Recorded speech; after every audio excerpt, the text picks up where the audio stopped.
Hello दोस्तों, मेरा नाम है अभिषेक सिंह और इस वीडियो में हम लोग देखने वाले हैं kinetic energy of a rotating body.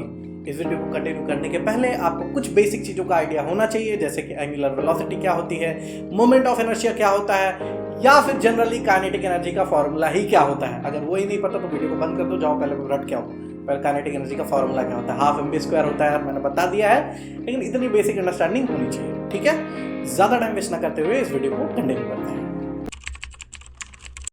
देखिए, लीनियर बॉडी का काइनेटिक एनर्जी का फॉर्मूला तो आप सभी को पता होगा, जल्दी से बोलो, याद आया?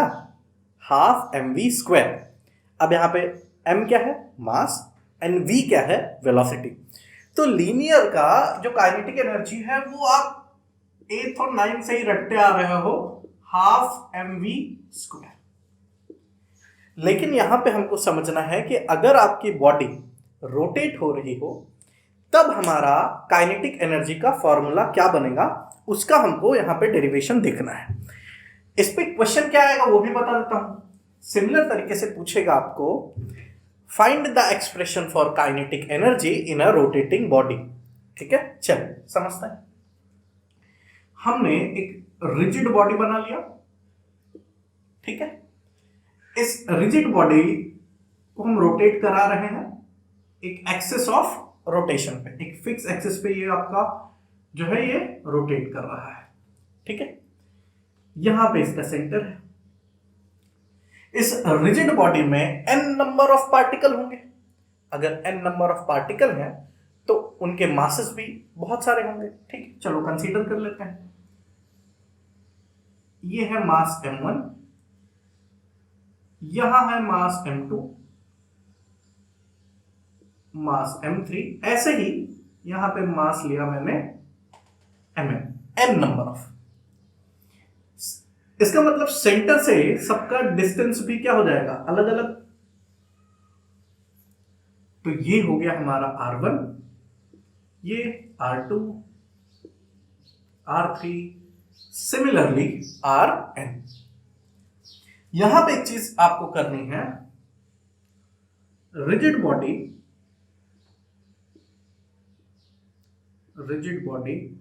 Is rotating about the axis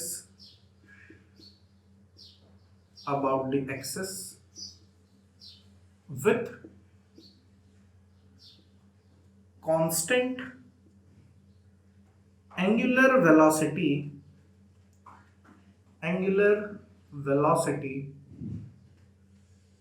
omega.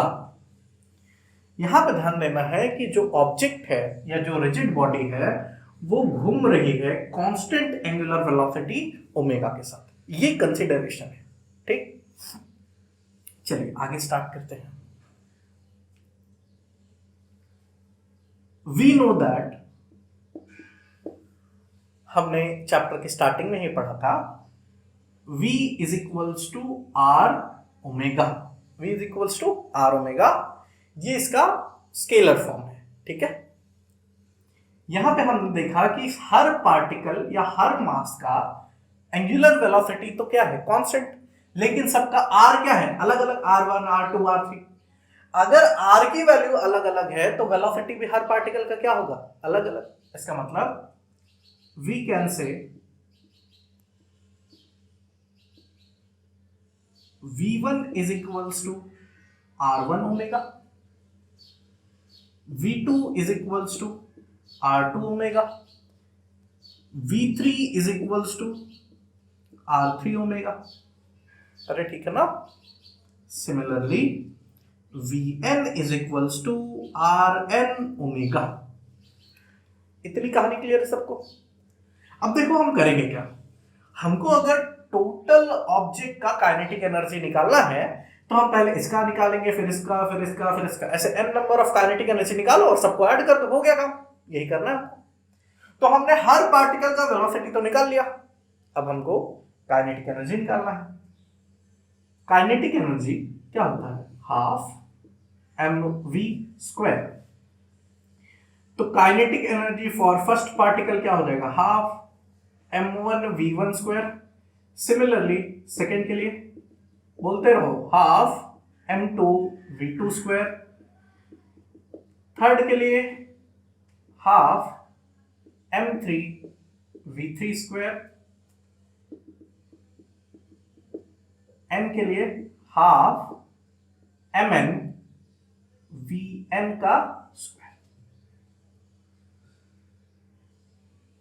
ठीक है, अब ध्यान दो, हमारे पास v1 v2 v3 की वैल्यूज हैं, ये वैल्यू उठाओ और यहां पुट कर दो, तो देखो क्या हो जाएगा। हाफ m1, v1 का वैल्यू क्या है, r1 ओमेगा, तो यहां हो जाएगा r1 ओमेगा का square, half m2 r2 omega का स्क्वायर, r3 ओमेगा का square. Similarly mn rn omega का स्क्वायर।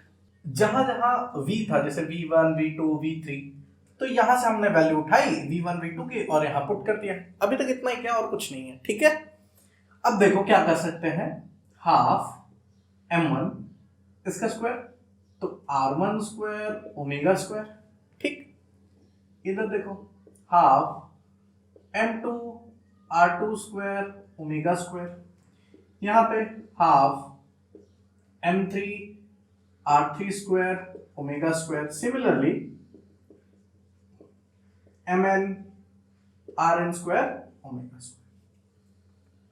इसका मतलब मैंने सारे पार्टिकल्स की काइनेटिक एनर्जी निकाल लिया है। अब क्या करना है, टोटल के लिए सबको ऐड कर देना है। ठीक, चलिए ऐड कर लेते हैं इसको। तो फिलहाल के लिए मैं ये डायग्राम मिटा दे रहा हूं।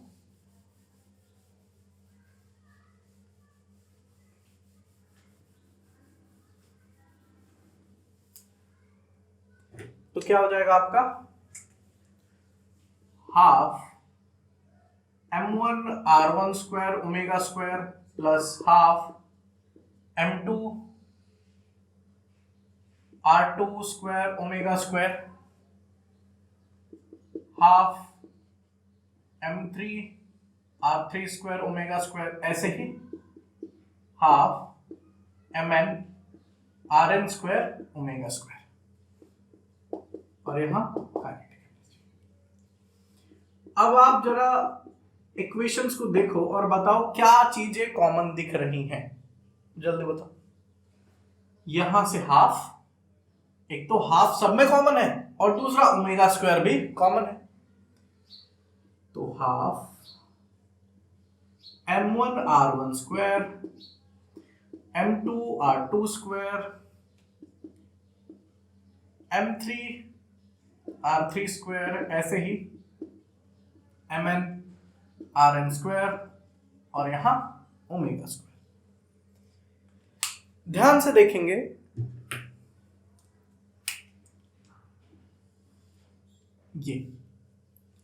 ये है summation of all the mr square. तो जैसा कि हमको पता है, summation of all the mr square मतलब होता है मोमेंट ऑफ इनर्शिया। इसका मतलब इस पूरे टर्म की जगह हम क्या पुट कर सकते हैं, I। तो फाइनली हमारा काइनेटिक एनर्जी का फॉर्मूला बना, यहां से आया हाफ, ये आया I और ये आया ओमेगा स्क्वायर। तो काइनेटिक एनर्जी का formula half I omega square. अब देखो यहां पे तुम्हारी डेरिवेशन तो कंप्लीट हो गई, अब कुछ एक्सप्लेनेशन आप समझ लो जो आपको काफी ज्यादा हेल्पफुल होगा। देखो इसके पहले के डेरिवेशन में मैंने आपको बताया था कि जैसा F is equals to ma होता है, तो उसका रिप्रेजेंटेशन क्या होता है, torque is equals to I alpha. ठीक है, F की एनालॉगस प्रॉपर्टी टॉर्क, मास की मोमेंट ऑफ इनर्शिया और लीनियर एक्सेलरेशन का angular acceleration. Similarly kinetic energy half mv square. तो अब गेस करो, इधर मत देखो, इधर से समझने का कोशिश करते हैं कि फॉर्मूला बनता क्या। तो यहां आता हाफ। अब यहां से तुमको पता है मास की एनालॉगस प्रॉपर्टी क्या होती है, I। मतलब जहां मास होगा वहां क्या आएगा, आई। तो यहां मास की जगह क्या आता, आई। फिर एक्सेलरेशन, लीनियर एक्सेलरेशन का अगर एंगुलर एक्सेलरेशन, तो लीनियर वेलोसिटी की जगह क्या आएगा, एंगुलर वेलोसिटी ओमेगा। क्या यही चीज आपने यहां नहीं प्रूफ की? इसका मतलब इसको याद करना बहुत इजी है। आपने एक बार ये फॉर्मूले अगर याद हैं, ऑफ कोर्स 12th में सबको याद है, 9 से पढ़ते आ रहे हैं, F is equals to ma kinetic energy half mv square. तो मास की एनालोगस प्रॉपर्टी, जहां मास दिख रहा है वहां आई डालो, लीनियर एक्सेलरेशन की जगह एंगुलर एक्सेलरेशन, मास की जगह आई, लीनियर वेलोसिटी के साथ एंगुलर वेलोसिटी। तो यहां पे हमारे दो कॉन्सेप्ट जो है वो खत्म होते हैं related to rotation motion. Next video में हम इसी का जो नेक्स्ट चीज है जिसको बोलेंगे हम लोग एंगुलर मोमेंटम, उसका हम लोग डेरिवेशन करेंगे। तो जाइए वो वीडियो भी देख लीजिए। तो आई होप आपको ये जो कॉन्सेप्ट है वो भी अच्छे से समझा होगा। Thanks a lot for watching this video. Subscribe करके जाना, ठीक है? Thank you.